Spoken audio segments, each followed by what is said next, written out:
Hi guys! Sinong may gusto ng chicken mommy? Gawa tayo. So yan yung manok na rotisserie na binili ko sa store.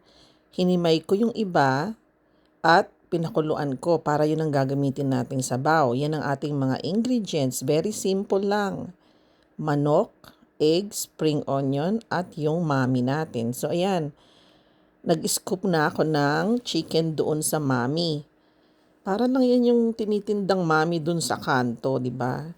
So, dagdagan pa natin para mas marami. And then ito, ayan yung sinasabi ko sa inyo, pinakuluan ko na buto-buto. Nandyan lahat ang linamnam ng buto ng manok. At timplado na yan, kaya super sarap niyan. So, nakikita nyo naman, hindi ba? So, ayan, lagyan pa natin ng isa kasi mas maraming sabaw, mas masarap. So ngayon, lalagyan ko na siya ng topping. Nag-boil lang ako ng 1 egg. Hinati ko sa gitna. So ayan, kinamay ko na kasi ako lang naman ang kakain yan eh.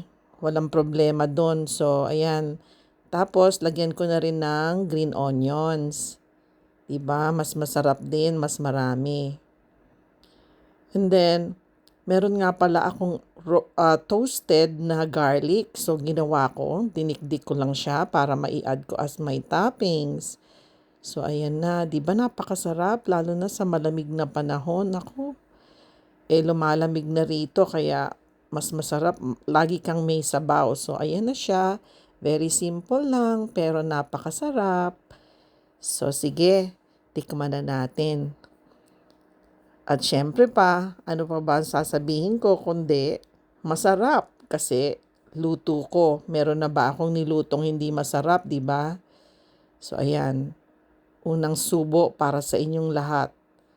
At talaga naman pong napakasarap. O ayan, sumubo pa ng isa. Ano pang hinihintay nyo? Di magluto na rin kayo. Total, napakamura lang naman ng topping at napakasimple. Thanks for watching.